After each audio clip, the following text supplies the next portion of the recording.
بسم الله الرحمن الرحيم.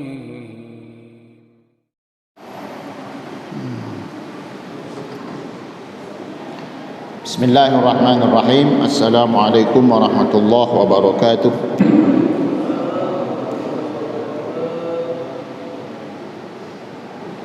Alhamdulillah wa kafa, wassalatu wassalamu ala habibina al-mustafa wa ala alihi wa sahbihi ahlus sidq wal wafa. Nahmaduhu wa nasta'inuhu wa nastaghfiruh wa natubu ilayh wa na'udzu billahi min shururi anfusina wa sayyiati a'malina. من يهد الله فلا مضل له ومن يضلل فلا هادي له ومن يضلل فلن تجد له وليا مرشدا ومن يضلل فأولئك هم الخاسرون. قالوا سبحانك لا علم لنا إلا ما علمتنا إنك أنت العليم الحكيم. صدق الله العظيم. Pertama-tama mari sama-sama kembali bersyukur kepada Allah. Alhamdulillah, di subuh pagi hari ini kita dalam keadaan sehat walafiat. Mudah-mudahan dengan sehat kita dapat kita beraktivitas, beribadah dan bekerja. Mudah-mudahan semuanya dicatat sebagai amal soleh kita di sisi Allah Subhanahu wa taala. Amin ya rabbal alamin. Berselawat kita kepada Rasulullah sallallahu alaihi wasallam. Allahumma shalli ala sayyidina Muhammad wa ala ali sayyidina Muhammad. Bersalam kita kepadanya, assalamu alayka ya Rasulullah. Mudah-mudahan kita yang senantiasa berselawat dan bersalam kepadanya mendapatkan syafaatnya dengan izin Allah Subhanahu wa taala. Baik, kita lanjutkan. Ini berkaitan dengan kematian antara orang hidup dan orang mati. Tapi di sisi lain, karena kita ini berada di akhir bulan Zulhijjah 1442 Hijriah, tanggalnya tanggal 28, artinya 2 hari lagi ke depan atau 48 jam kita akan melewati tahun 1442 Hijriah, berganti menjadi 1443 Hijriah. Tentu secara garis besar amalan-amalan yang notabene amal jahiliyah lah paling tidak, tapi di Batam jarang kedengaran, tapi di pojok-pojok lain mungkin barangkali masih ada. Tapi kalau kota-kota besar kayaknya udah jarang ditemukan berkaitan dengan menangisi mayit. Apalagi sekarang ini kan prosentase manusia yang meninggal ini kan luar biasa ya. Banyaknya luar biasa. Kemarin sore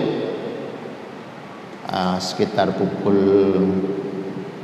14.30 kebetulan kita lagi ngobrol dengan salah satu pengelola makom yang di Sungai Panas. Ada telepon dari timnya di lapangan melaporkan bahwasanya selama bulan Juli itu ada 176 orang yang meninggal di sana saja. Itu di luar yang positif COVID-19, artinya yang biasa. Itu di Sungai Panas. Di Batam ini ada berapa makam tempat itu, apa TPU, ada berapa di Batam? Sungai Semiang, Sungai Panas, di Nongsa, Tanjung Riau, Tanjung Uma, mana lagi? Hah? Belakang Padang. Terus kalau yang sono tak ada ya? Bulang Galang itu ada. Oke, hitung berapa sana? Hitung 2 aja. Berarti ada 8. Kalau kita rata-ratakan, ambil sampelnya Sungai Panas misalnya 176 kali 8, ada berapa berarti 1 bulan tuh?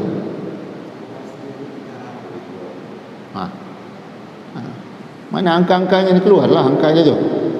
Berapa? Hah? 178 kali 8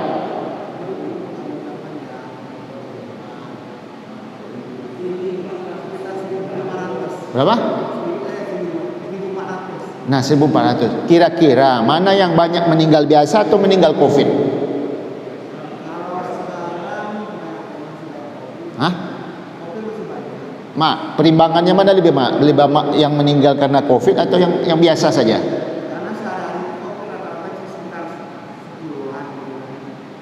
Berarti kalau gitu tadi katakanlah 1.500 tambah 50%. Itu 1 bulan. Berarti berapa banyak orang yang menangis? Kalau kita cerita nangis ini kan mungkin jarang kita jumpa sekarang. Artinya nangis yang disebutkan oleh Rasulullah sallallahu alaihi wasallam itu, kalau dia nangisnya nangis seperti itu, maka yang di dalam kubur itu akan disiksa oleh Allah Subhanahu wa taala. Karena menangisi mayit itu ada dua, memang ada dua metode, ada dua cara. Yang pertama itu nangis biasa, yang umumnya lah kita lihat. Ini tidak masalah yang seperti ini. Yang namanya orang ditinggal oleh keluarganya, ya pasti sedih lah. Apalagi anak misalnya ditinggal oleh orang tua, istri ditinggal oleh suami, dan itu menangis itu pasti. Nah, yang jadi catatan ini adalah menangisnya yang menangis meraung gitu loh. Kalau dulu di zaman awal Islam itu ya kan sampai apa namanya itu mukul-mukul ya. Mukul pipinya sampai merobek pakaian dan lain sebagainya. Ini yang tidak boleh sebenarnya. Makanya Allah ingatkan kita dalam Al-Qur'an itu, Bismillahirrahmanirrahim. وَلَنَبْلُوَنَّكُمْ بِشَيْءٍ مِّنَ الْخَوْفِ وَالْجُوعِ وَنَقْصٍ مِّنَ الْأَمْوَالِ وَالْأَنفُسِ وَالثَّمَرَاتِ وَبَشِّرِ الصَّابِرِينَ الَّذِينَ إِذَا أَصَابَتْهُمْ مُصِيبَةٌ قَالُوا إِنَّا لِلَّهِ وَإِنَّا إِلَيْهِ رَاجِعُونَ. Jadi memang pesannya terutama para tokoh agama lah ya, yang biasanya kalau ada yang meninggal itu kan dia yang diminta katakanlah menyampaikan nasihat dan lain sebagainya. Nah, yang di sini ini yang disampaikan itu hal-hal yang bisa membuat mayit ini tersiksa. Nah, ini yang harus disampaikan kepada mereka supaya mereka tidak melakukan hal-hal yang seperti itu. Karena memang dalam hidup ini kita pasti diuji. Walana beluannakum, pasti Allah akan uji. Bisyai'in minal khauf, dengan sedikit rasa takut. Ya kita kan ya, takut sakit, takut kena COVID, takut. Nah, kalau mati pasti takut lah. Ya. Kecuali orang memang yang punya semangat ibadahnya yang luar biasa, keyakinannya kepada Allah itu luar biasa, dia mah biasa saja. Kalau kayak kita cobalah tanya diri kita atau kawan kita, tanya kita, Pak ada siap mati? Belum. Pasti jawab spontan pasti itu kan. Nah, kita takut kelaparan dan lain sebagainya, itu bagian dari ujian-ujian Allah. Nah, yang paling berat ini kan ujian ditinggal keluarga ini. Ujian kekurangan harta biasa mungkin kan, tapi kalau ditinggal keluarga tentu pengaruhnya beda. Rasulullah sallallahu alaihi wasallam bersabda, "Isnatani huma bin nasi kufrun at-ta'du fin nasabi wan niyahatu 'anal mayyit." Dua perkara yang menyebabkan manusia menjadi kufur, mencela nasab atau garis keturunan dan menatapi mayit. Nah, apa namanya itu? Mencela nasab ya. Jadi jangan menyalahkan keturunan. Orang-orang kita ini biasa nih, masih ada ucapan-ucapannya tuh yang muncul. Jadi jalur nasab kita itu ya jangan dicela dia. Ya memang sudah ketentuan Allah Subhanahu wa taala. Makanya hidup itu mesti ada perubahan. Nah, pasti perubahan. Kami sering sampaikan apalagi berkaitan dengan pergantian tahun dari 1442 ke 1443. Ya suka atau tidak suka dia pasti akan berubah. Kita pun sebenarnya berubah juga. Berubahnya angka itu berpengaruh besar dalam kehidupan kita. Tapi kita tak terbiasa. Contoh kecil saja, ini hikmah. 1 tahun, April, Mei, Juni, Juli, Agustus, berarti 1 tahun 6 bulan.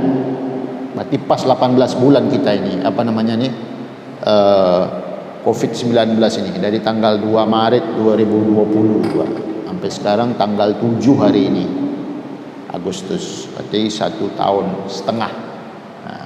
Ini kan ada beberapa pergantian nama, penyebutan dan lain sebagainya kan.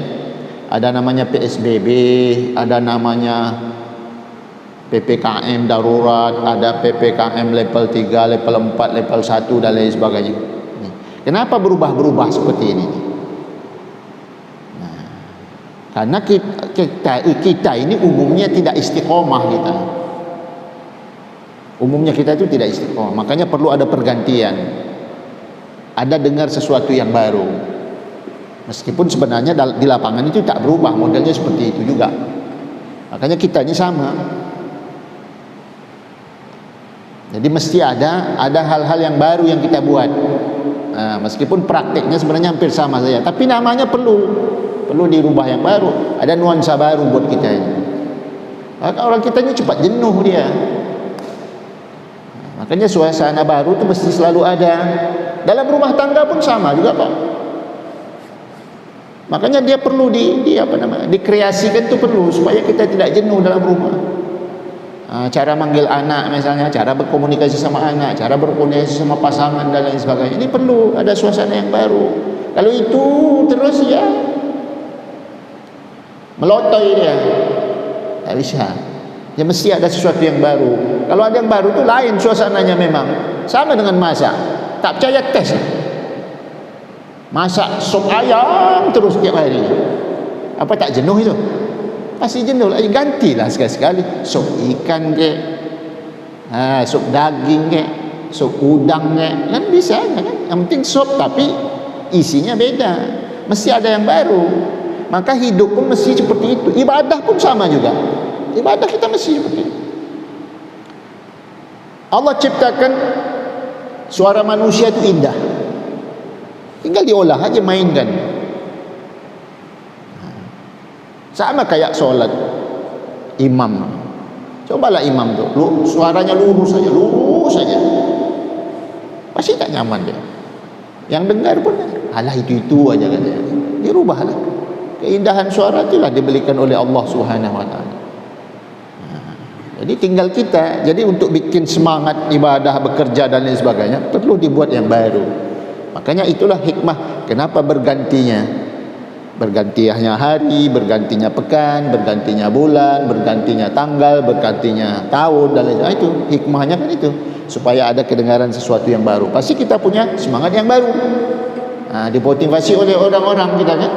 Siapkan sesuatu yang baru. Kita menyambut 1443. Apa persiapan kita? Dari perjalanan 1,5 tahun COVID-19. Nah, hikmah yang terpenting itu sebenarnya bukan namanya. Kita terjebak dengan nama sehingga muncullah berita-berita yang tak jelas, info-info yang tak betul. Kenapa? Karena kita fokusnya pada COVID-nya. Sebenarnya tak perlu fokus pada COVID-nya. Yang terpenting itu di belakang COVID itu apa? Di belakang COVID itu kan penyakit. Penyakit itu dari Allah. Sebelum dunia ini diciptakan, sudah diciptakan Allah itu. Makanya harus kita pahami sekarang, itu penyakit. Supaya tidak kena penyakit, apa yang harus dilakukan? Kalau COVID itu cuma namanya saja. Jangan gara-gara sebutan COVID itu merusak kita. Apa merusaknya? Berita yang tak betul. Itu salah satu yang paling merusak. Jadi yang harus diingat itu penyakitnya itu, bukan sebutan COVID-nya. Itu hanya penyebutan saja. Coba kalau waktu itu muncul pertama di Indonesia, apakah namanya akan COVID? Belum tentu kan? Karena munculnya di sono duluan. Di mana waktu itu? Makanya namanya COVID kan, karena mereka yang temukan. Coba kalau yang ditemukan di Jawa misalnya kan, apa namanya itu? Kan belum tentu. Tapi belakangnya tetap sama penyakit. Penyakit itu dari Allah Subhanahu wa taala. Jadi siapa yang menemukan pertama virusnya, ya dialah akan kasih nama kan. Contoh lagi di dunia kita ini ya, gunung di Indonesia, gunung yang ada di Sumatera, gunung yang ada di Jawa, kan namanya beda-beda kan, tak sama, karena yang menemukan beda. Tapi tetap gunung kan, tetap gunung dia sama.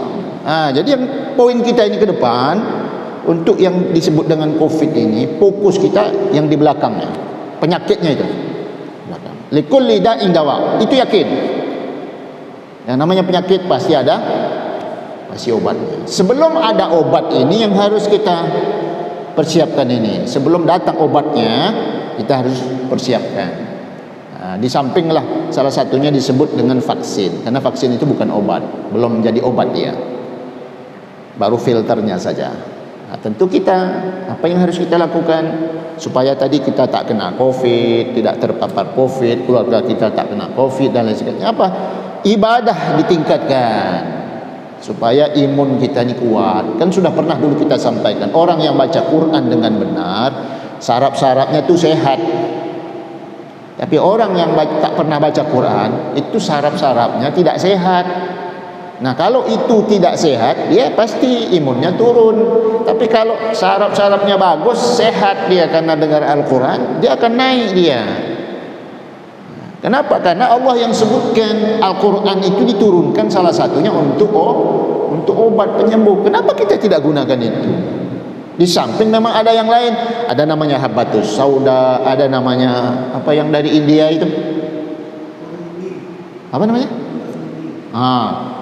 Macam-macam lagi kan, ada madu dan lain sebagainya. Itu kan semua obat. Ada yang bisa dimakan langsung, ada yang perlu diracik dulu dan lain sebagainya.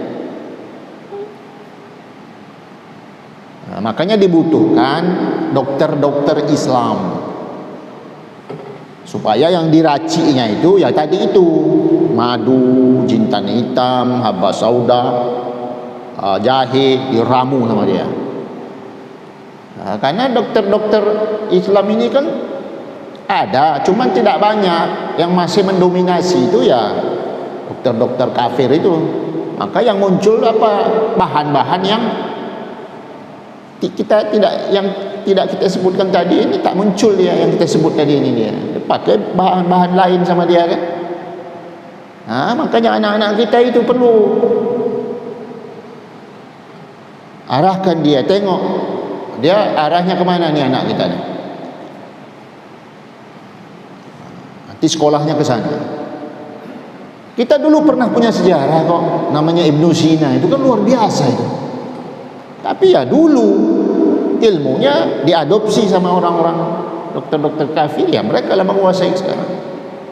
Makanya nama vaksin itu kan ada, nama vaksin dari Indonesia belum ada, baru ada sebutannya, tesnya aja belum selesai. Apa namanya itu?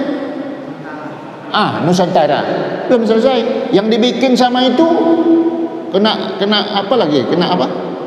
Dipersusah lagi. Siapa namanya itu yang bekas Menteri Kesehatan tuh? Siapa? Bukan, yang laki. Terawan. Apa namanya tuh virus yang dia buat? Virus apa? Nusantara itu kan, coba. Belum bisa dipakai sampai hari ini kan? Perkiraan itu nanti September 2022 baru bisa pakai. Masih setahun lagi. Orang ini sudah duluan dia. Kenapa namanya vaksin Sinovac? Ya karena di sana bikinnya, bukan di sini kan. Kenapa namanya vaksin AstraZeneca? Ya karena bikinnya di mana? Di apa? Inggris kan? Inggris. Itu kelemahan kita. Ini makanya harus ke depan kita siapkan nih, gimana anak kita. Kalau anak kita di rumah itu suka macam apa? Suka praktek-praktek, itu diperhatikan bakat-bakatnya itu. Kita kelemahan kita di situ. Dulu pernah kita sukses dengan dokter-dokter Islam, pakar-pakarnya, tapi sekarang tak muncul lagi dia. Kita kena penyakit kita nih. Penyakit apa namanya? Penyakit kita ini sindrom sindrom ini apa? Android namanya. Sindrom Android. Kita tak bisa lepas dengan namanya Android itulah. Dengan CS-CS-nya. Nah, kelemahan kita di situ. Sebenarnya itu bisa difungsikan untuk menambah pengetahuan kita, tapi kita terlena. Cobalah, saya terus terang bilang, dalam grup-grup kita itu, grup-grup WhatsApp kita itu, berapa persen sih isinya yang katakanlah yang kita bicarakan ini kan? Berapa persen coba? Kan kecil sekali. Tengok lagi ya istri-istri kita lah dengan zaman sekarang coba. Selama Covid ni 1,5 tahun ini, saya perhatikan khusus ibu-ibu lebih banyak berkaitan dalam grup WhatsApp-nya itu apa coba? Yang banyak itu bunga, berkaitan dengan bunga ini, bunga itu, bunga ini, bunga itu, bunga ini, coba kan? Itu tidak salah, tapi tidak diolah dengan baik, hanya menjadi kebanggaan saja. Padahal bunga-bunga itu bisa menjadi obat, tapi tak ada yang arahnya ke sana. Nah, kita sekarang terus terang mohon maaf, dalam grup-grup kita yang ada bicara itu apa coba? Ada COVID aja bicaranya. COVID sana, COVID sini, vaksin sana, vaksin sini, tapi tak ada yang kita buat. Makanya kena penyakit kita. Ini yang harus kita sadar yang seperti ini. Makanya anak kita ini persiapkan ke depan dia. Sekolah apa dia sekarang? Siapkan. Jadi di pondok pesantren itu namanya saja pondok pesantren. Di dalam itu macam-macam ilmu di dalam tuh. Dan kita akan arahkan dia. Di samping dia juga tahfiz Quran. Ilmunya dia suka apa? Dalam pondok itu apa? Ada pelajaran IPA. Ada pelajaran apa namanya itu? Sosial ada dalamnya. Ada juga kedokteran dalamnya kok. Yang nanti arahnya masuk kuliah kan dia pilih dokter dan lain sebagainya, bisa kok, tidak masalah. Kenapa kita masukkan di pondok pesantren pertama? Supaya bekal agamanya itu lebih kuat. Nanti kalau dia jadi dokter, dia jadi dokter yang soleh dan solehah dia. Jadi tidak asal suntik saja.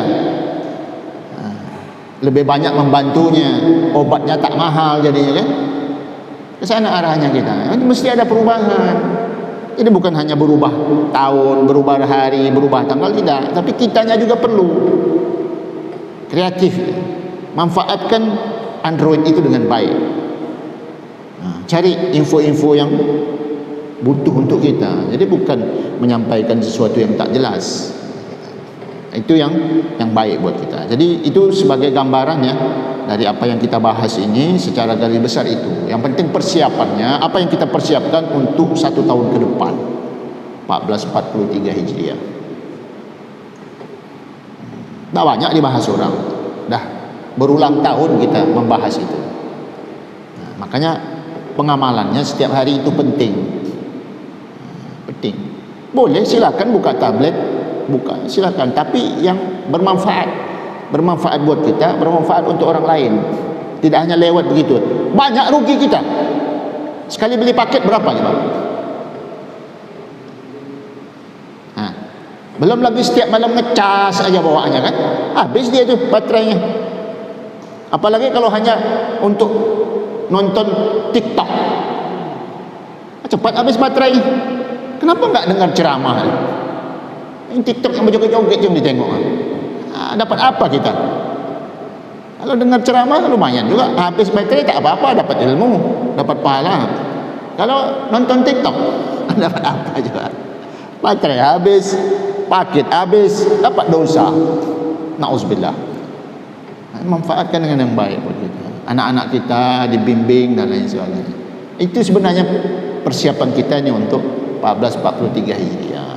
Jadi jangan sama lagi dengan 1442. Itu penting buat kita. Masing-masing lah, sesuaikan dengan kehidupan rumah tangganya, lingkungannya dan lain sebagainya.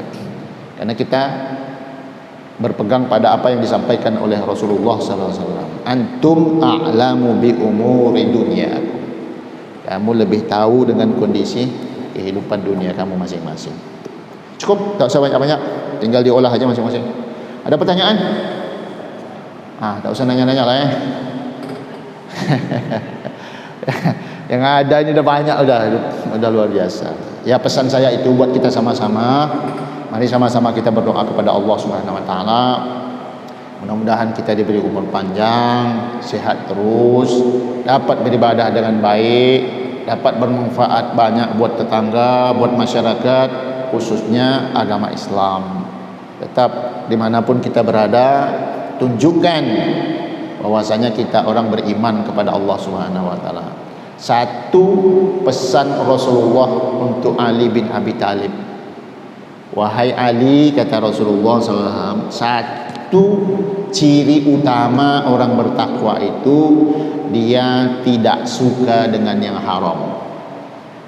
Itu pesan Rasulullah untuk menantunya Ali bin Abi Thalib. Wahai Ali, satu ciri utama orang bertakwa tidak suka dengan yang haram. Catat kita semua. Subhanakallahumma bihamdika asyhadu an la ilaha illa anta astaghfiruka wa atubu ilaik. Terima kasih atas perhatian, mohon maaf atas segala kekurangan. Billahi taufiq wal hidayah. Wassalamualaikum warahmatullahi wabarakatuh. Alhamdulillahi rabbil alamin.